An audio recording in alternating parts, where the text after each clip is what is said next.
Bonsoir. Souvent, quand j'attends des coachings de la négociation, il y a des gens qui me posent la question, mais moi, j'en sais rien. Comment on négocie? S'il y a quelqu'un qui arrive chez moi, il est débutant et il aimerait apprendre en une demi-heure tout sur la négociation, c'est simplement pas possible. Je suis dans ce moment-là très focus sur les besoins, les premiers besoins très primordial de cette personne-là pour la centrer et pour qu'elle sorte de notre réunion d'une demi-heure, de 45 minutes, d'une heure et demie avec quelque chose de très tangible, qu'elle a un outil le plus adapté à cette personne-là pour qu'elle peut avancer dans son dialogue. Si vous voulez connaître comment faire pour vous, peut-être vous allez trouver la réponse dans cette vidéo. Regardez jusqu'à la fin. Entre-temps, vous pouvez mettre dans les commentaires quelles sont vos questions, quels sont vos besoins, quelles sont les choses dont vous voulez savoir pour négocier mieux. Mettez ça dans les commentaires. Je m'appelle Maria, je facilite les cours de la négociation. Je suis une formatrice et consultante en négociation.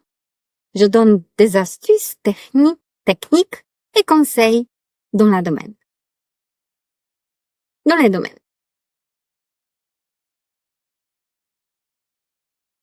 Dans cette vidéo, je vous présente l'approche la plus simple pour quelqu'un qui débute en négociation.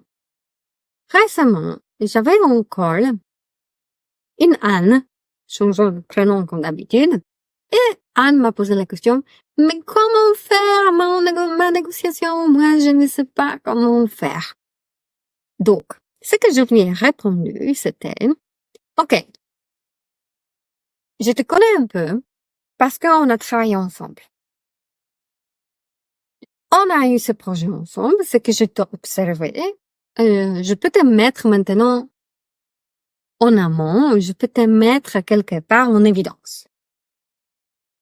Cependant, je ne veux pas le faire. Je vais te guider pour que toi, tu seul me réponds quelles sont les choses dont toi, tu sais faire. Comme ça, on a commencé à discuter, elle m'a commencé à me lister ses compétences, les traits de caractère. Après d'avoir fait tout ça, je lui ai posé la question. Mais en fait, pendant la négociation, la chose la plus sûre est que toi, tu dois être sûr de toi. Tu dois être sûr de ce que tu veux négocier. Parce que si tu vas négocier, tu dois savoir pourquoi tu y vas. La négociation ne se fait pas parce que quelqu'un t'oblige.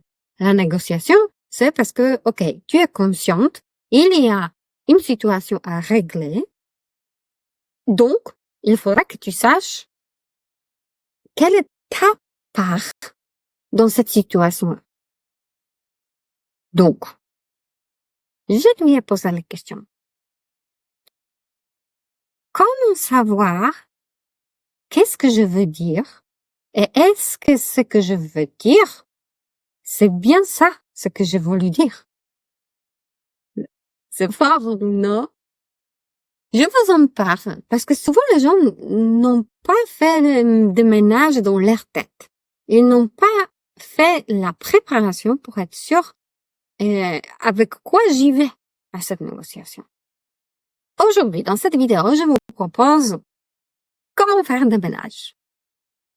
Donc, récemment, j'ai participé à un stage de développement personnel et pendant ce stage, il y avait une formatrice qui nous a enseigné une technique d'alignement et de stabilisation de notre propre centre. Chacun de nous pourrait être ancré, stable, sûr de soi, confiant en soi et vraiment quelque part rassuré. Qui suis-je?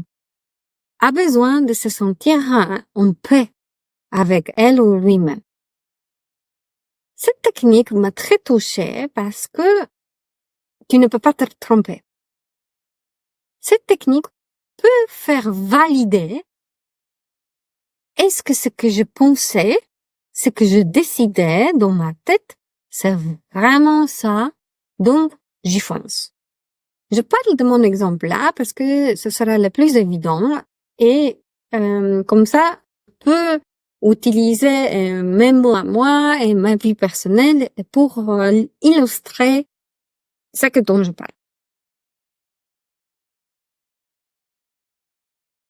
Technique dont je parle dans cette vidéo consiste à vérifier est-ce que 4 centres que nous avons en nous sont alignés l'un avec l'autre.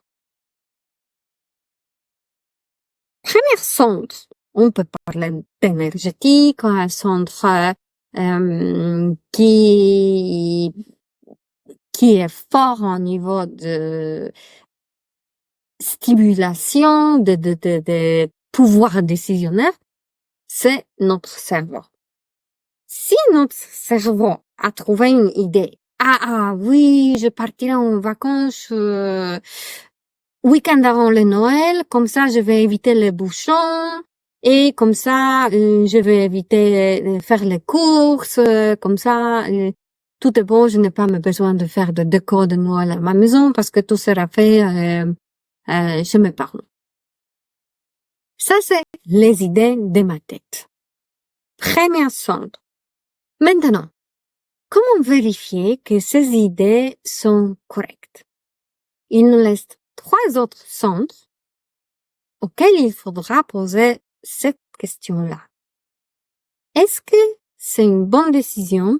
Est-ce que le centre numéro 2, tu es d'accord ou pas? 3, d'accord ou pas? Est-ce que centre numéro 4 est d'accord ou pas?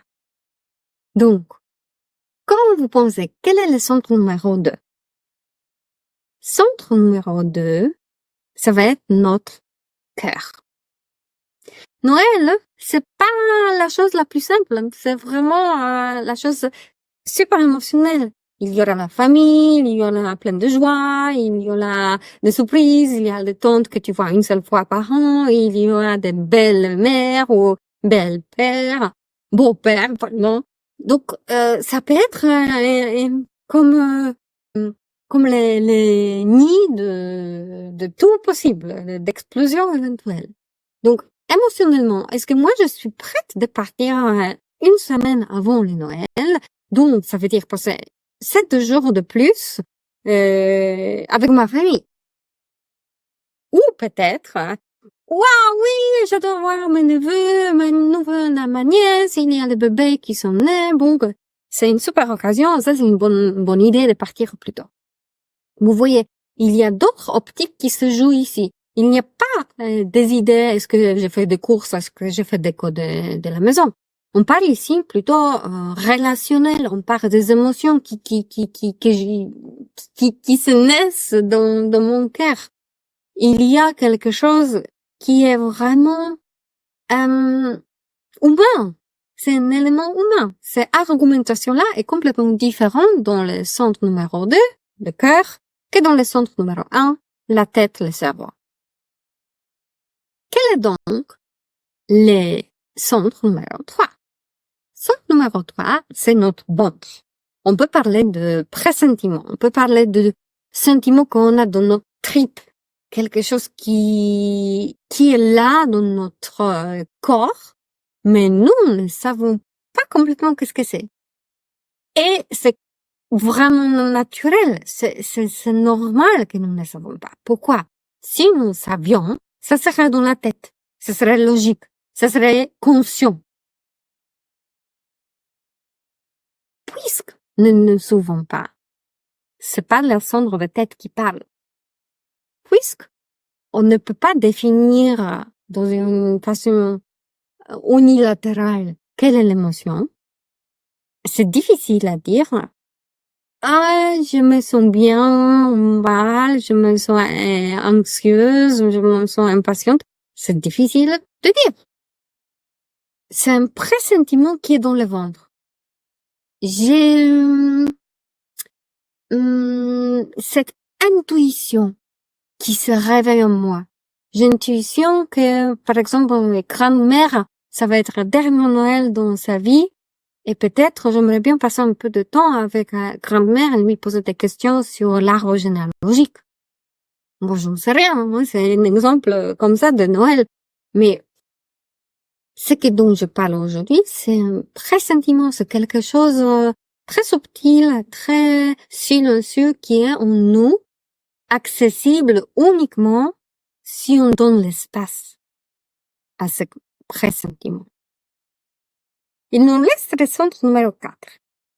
Donc, pourquoi ce centre-là doit être encore demandé? Si nous sommes déjà alignés entre la tête, le cœur et notre ventre, les tripes, est-ce qu'on a besoin encore de 4e centre?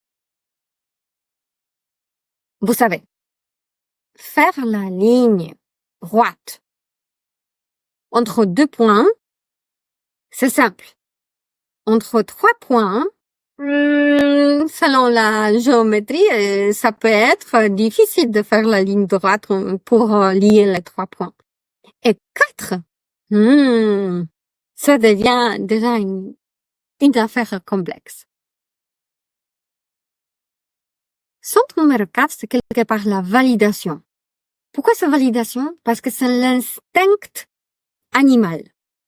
C'est quelque chose qui est dans la nature primale des choses. C'est quelque chose qui nous pousse à la vie. Donc, comment vous pouvez imaginer le centre numéro 4? De quoi je parle?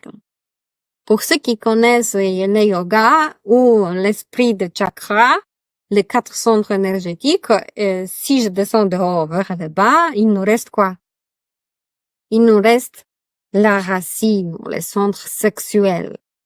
Donc, ici, je parle vraiment de notre base, d'où on vient. Je parle de notre matrice humaine. Nous tous, on était nés. On était conçus. Et on est venu à ce monde grâce à une femme. Et tout ça, c'est une force vitale. Donc, si vous voyez bien, prendre une décision, ça demande quelque part l'état d'esprit d'un guerrier. Prendre une décision, c'est d'être sûr de soi. Donc la négociation, vraiment, c'est énorme. C'est un élément qui est, comment dire, crucial. C'est un élément à ne pas oublier, parce que si vous n'êtes pas aligné avec vous-même, vous n'êtes pas convaincant. C'est votre langage du corps qui va pas envoyer le bon message. Donc, le centre de racine de sexe, c'est le centre qui vous donne cette puissance qui est animale, qui vous fait grandir, qui vous fait avancer. Et comme ça, c'est pas la tête qui essaye de convaincre. C'est vraiment votre corps qui va en avant. Oui, c'est comme dans le rugby, on peut imaginer. C'est comme dans le sport. Tout se passe parce que c'est nos cellules qui veulent des choses. Donc, pour partir à Noël, ok, il y a des décisions conscientes, prendre le télépéage pour passer par l'autoroute. Il y a des décisions émotionnelles, acheter des cadeaux pour tout le monde et pour même belle-mère. Il y a aussi pressentiment, pour ne pas tomber malade, comment faire, tatata. Mais le sexe, c'est quelque chose, cette puissance, cette énergie, ça nous pousse. Est-ce que je veux y aller ou pas? Vous voyez? Ça, c'est la question de base. Est-ce que je veux passer le Noël là-bas ou pas? Avec toute cette famille? Moi, par exemple, cette année, je ne passe pas de Noël en famille. On sera uniquement à 3, moi avec mon conjoint et sa fille, et on sera en voyage 3 semaines en Amérique du Sud. Donc, potentiellement, vous allez avoir droit à quelques vidéos de là-bas. Laissez-moi un commentaire, likez cette vidéo et à bientôt!